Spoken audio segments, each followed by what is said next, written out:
amados, a paz de Jesus, aqui, irmão Renato, trazendo vocês mais uma vez para o nosso canal Hora Teológica. Como vocês estão, tudo bem?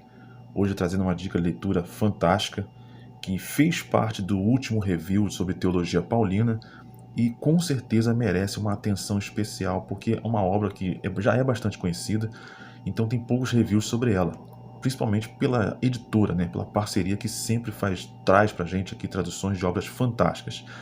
Antes de apresentar para vocês aqui que obra é essa, o nosso review aqui, o conteúdo, o que se trata, dá aquele like, aquela curtida no nosso canal. Você que não é inscrito, se inscreva no nosso canal. O que você está fazendo, perdendo tempo, passando por aqui sem marcar com a sua presença?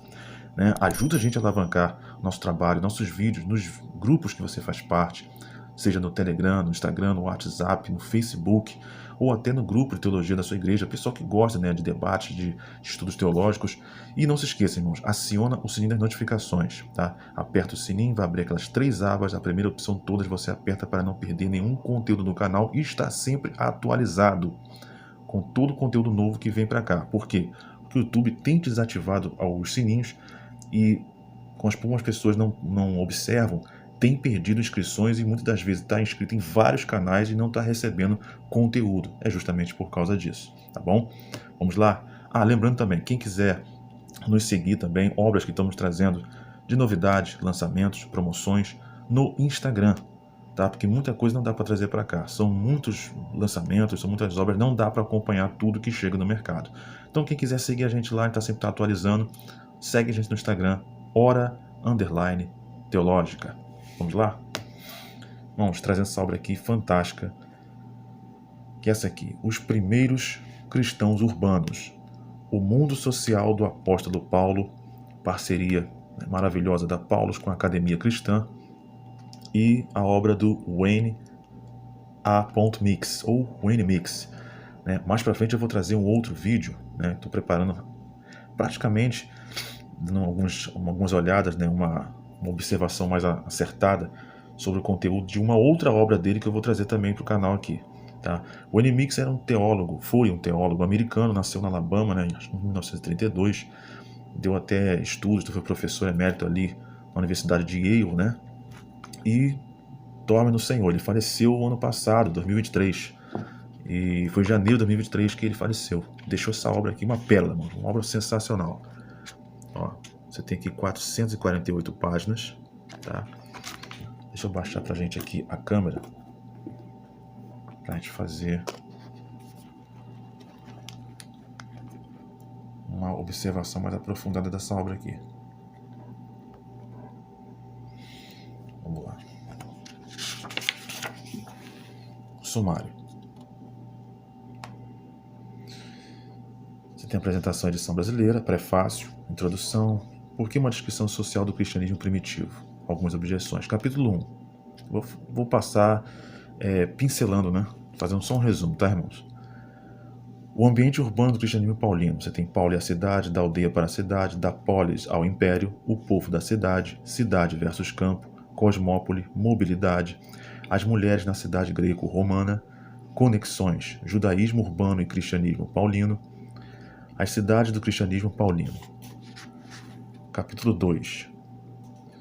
Nível social dos cristãos paulinos, que proletários ou classe média, avaliação da estratificação social, evidência prosopográfica, evidência indireta, camadas mistas, status ambíguo.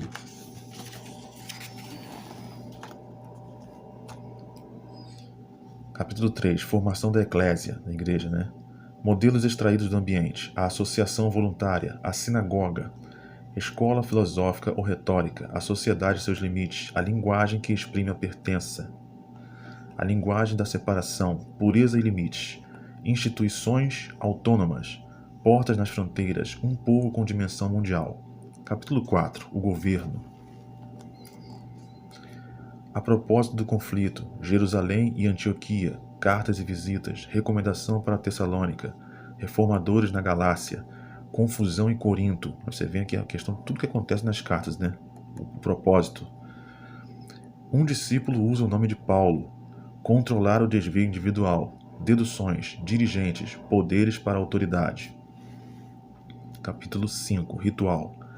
Rituais menores, reunir-se, Na Eclésia, batismo, ritual de iniciação, a ceia do Senhor, ritual da solidariedade, rituais desconhecidos e controvertidos. Tudo isso na igreja primitiva, tá? Capítulo 6, modelos de crença e modelos de vida. Um só Deus, um só Senhor, um só corpo. A apocalíptica e o processo de inovação. O Messias crucificado, o mal e sua contrapartida, grilhões e libertação, culpa e justificação, alienação e reconciliação, deformidade e transformação, contexto, correlações. Abreviatura, bibliografia, índice de autores, índice dos textos bíblicos. Já separei aqui duas coisinhas para a gente dar uma olhadinha. A câmera está balançando aqui um pouquinho. Vamos lá para a página. Aqui, ó. Essa parte é muito interessante. Judaísmo urbano e cristianismo paulino. A incapacidade... Não, deixa eu ver aqui na frente. Aqui, olha só.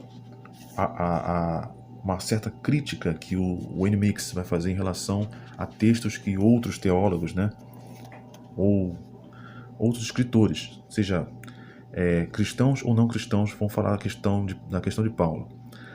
Não foram poupadas tentativas de colocar Paulo sobre o pano de fundo de várias espécies de judaísmo. Ora ele aparece como rabino, ora como representante da apocalíptica judaica. Isso aqui pode esquecer, né, irmãos? Porque praticamente existe uma porção dentro do Talmud chamada Kirk Avot, né, que vai tratar justamente sobre questões éticas, questão de casamento, a família e tudo mais. Então, acreditava-se que Paulo tinha contato com Kirk Avot, e até alguns vão até sustentar que Paulo realmente era casado na questão ali do judaísmo, pela questão de ter acesso aos fariseus, ter as cartas do Sinédrio, no caso quando ele perseguia a igreja. Então, como acreditava-se que realmente ele era casado, até porque nas cartas que ele escreve, né, falando sobre o conselho de casamento, então ele tinha conhecimento. Então, no judaísmo, possivelmente a maior prova que ele poderia realmente ser casado. Então, a questão ali do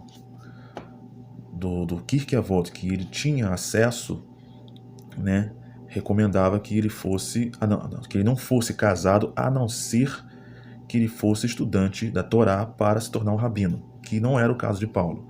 Aí você tem aqui, ó, talvez se situe mais próximo do misticismo judaico, ou até do gnosticismo judaico, também.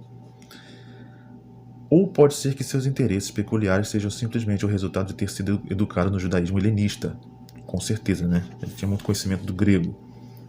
A incapacidade de qualquer desses esquemas conseguir ser fiel... A câmera está abaixando aqui, irmãos. Peço perdão aos irmãos aqui. Ó, conseguir ser fiel ao contexto dentro do qual o texto das epístolas paulinas adquire sentido deveria alertar-se para o fato de que essas categorias em nada auxiliam para chegarmos a uma adequada taxonomia do judaísmo do século I. Qualquer um que se dedique à exegese séria e rigorosa dos textos precisa possuir documentos de todas essas categorias e de outras também. O próprio Paulo é a prova mais clara da inadequação dos textos, do qual falamos aqui em cima. Agora, olha só, irmãos, essa aula aqui é sensacional. Ele escreve em grego fluente. Sua Bíblia é a dos 70. Certamente é judeu helenista. Está convencido de que o tempo presente que considera mal, em breve chegará ao fim. Ele trata muito sobre a questão do reino de Deus, né? Enquanto isto não acontece, estimula os filhos da luz, esse termo é muito usado pelos Qumranitas, né, os essênios, a não se assemelhar aos filhos das trevas. As cartas de Paulo são bem moralistas, né? A questão de separação, a luta contra o próprio eu, carne e espírito, a luta contra o pecado. Ó, certamente isto equivale à apocalíptica judaica. Foi arrebatado até o terceiro céu e viu coisas inefáveis. Será que aqui podemos falar de misticismo judaico? O arrebatamento, né? Embora se designe segundo a lei fariseu, que eles chamam de zeloso, né? Eu separei uma outra parte aqui para a gente dar uma olhadinha. Vamos agora para os rituais menores, segundo as igrejas paulinas, né? Ó, o ponto de partida óbvio para a nossa pesquisa deveria ser, ao que parece, os dois grandes conjuntos rituais, o batismo e a ceia do Senhor, que eram de importância autoevidente nas comunidades cristãs mais antigas. No entanto, o próprio fato de que essas cerimônias continuavam a ser centrais para o culto cristão nos séculos seguintes as fazia acrescentar ações e significados cada vez mais complexos. O acréscimo dificulta livrar esses rituais da teologia dos sacramentos, acumulada, e evitar o anacronismo na realização de atos de imaginação histórica de que se tem necessidade. Quando os cristãos da missão paulina batizavam os convertidos e se reuniam para refeições comunitárias em memória de Jesus, estruturavam essas ocasiões especiais com um sistema de pequenas ações ritualizadas, muito flexível e que se desenvolvia rapidamente. Por meio desses gestos, fórmulas e modelos de linguagem, descobriam e expressavam sua identidade como irmãos e irmãs em Cristo, a Assembleia de Deus, os santos e eleitos, o corpo de Cristo, etc. Lembrando que o texto de 1 Coríntios capítulo 11, Paulo principalmente vai falar sobre a ceia, como não se comportar, né? Até porque não tem ali uma descrição de como era feita, e sim como não devia ser feita. Até porque o erro ali era muito crasso, né? E a ceia não é a questão como temos hoje, o pão, o vinho. Era uma refeição. Os irmãos sentavam, uns esperavam pelos outros, tinham escravos convertidos, então todo o grupo ali da igreja tinha que esperar todo mundo da comunidade chegar para fazer a refeição juntos. Então por isso a questão de Paulo quando fala que tiver pressa, come em casa, tem que esperar uns pelos outros e tal. Então é muito interessante a questão da diferença da ceia de hoje para a igreja primitiva, né? Infelizmente nenhuma descrição escrita desses pequenos ritos sobreviveu, mas encontramos elementos sobre bom número deles nas epístolas. Esses elementos podem ajudar a corrigir nossas perspectivas sobre os sacramentos maiores e mais familiares. Aqui vai falar quando nos reunis, reunião regular do grupo, do templo e local familiares em si acaba tornando-se ritual, até mesmo nos lares, né? No sentido lato da palavra que adotamos, a reunião requer rituais para definir e enfatizar suas atividades, para assinalar seu começo e seu fim, para separar o encontro amistoso e a conversa despreocupada da parte mais séria, para chamar a atenção sobre os pronunciamentos abalizados do dirigente investido de autoridade. Ou seja, tinha refeições comuns e tinha as refeições como ceia. O que era diferencial? Justamente o ritual, a cerimônia, lembrança quando era realmente pronunciado pela autoridade, pela liderança ali, a questão do memorial para dar início à ceia do Senhor. Então, irmãos, obra fantástica, indico demais, tá? Os primeiros cristãos urbanos no mundo social do apóstolo Paulo, do Wayne Mix Editoras, né? A parceria Paulos e a Academia Cristã. Mais uma vez, mais uma dica para vocês aí. Muito obrigado por ter ficado com a gente até agora. Deus abençoe e até o próximo vídeo.